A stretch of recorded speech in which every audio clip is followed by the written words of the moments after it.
Okay, we're going to talk about two events initially, complementary events and mutually exclusive events. Complementary events we've dealt with before. The whole idea that when something happens, like the probability of A happening, and the probability of A not happening, which is its complementary event, can be written like this. So these are complements. And together, the probability of A and probability of B, or of A, sorry, A prime, which is A. So the probability of A happening, probability of A not happening, is always going to equal 1. And if you think of Venn diagrams, it looks like this. So inside here, you have this.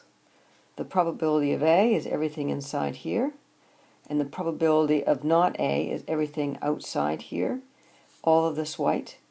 And together, they make this entire thing, which adds to 1. Okay? So, the next thing is something called mutually exclusive events. And if you think of Venn diagrams, and they look like this. Here's A, the event A, and here's event B. And there's no overlap between these. They're mutually exclusive things. They cannot happen at the same time. All right? So there's no overlap.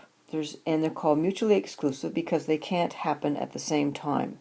The other thing about this is the whole idea of A and B. Well, A and B doesn't exist. The intersection between A and B does not exist. So it does not exist. It's a non-set. There's no such thing as A and B in this circumstance. And as a result, it has a fairly significant bearing on this whole idea of A or B, or both. Remember that A or B is A or B or both, but there is no such thing as both in this thing.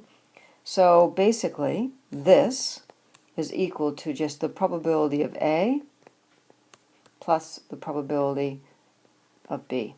It's not that big long formula where we subtract the intersection because there's no subtraction of the intersection. Just to take an example, very quick example, if we had, I don't know, 30, let's just say we had 30 sweets in a bag. And 5 of them were red. 5 of the sweets were red. And, I don't know, 6 were green. All right? So you look at, they can't both be red and green. They cannot happen at the same time. So what if you calculate the probability of that something is red or green? Okay, so the probability that you get a red or a green candy wrapper, it's just a plus. It's just plussing. So it's just 5 out of 30 plus 6 out of 30. There's no minus the intersection. There is no intersection. So when you have mutually exclusive events, you have this situation as opposed to the big long formula we talked about where you would minus the intersection because there is no intersection. There's no overlap in this situation.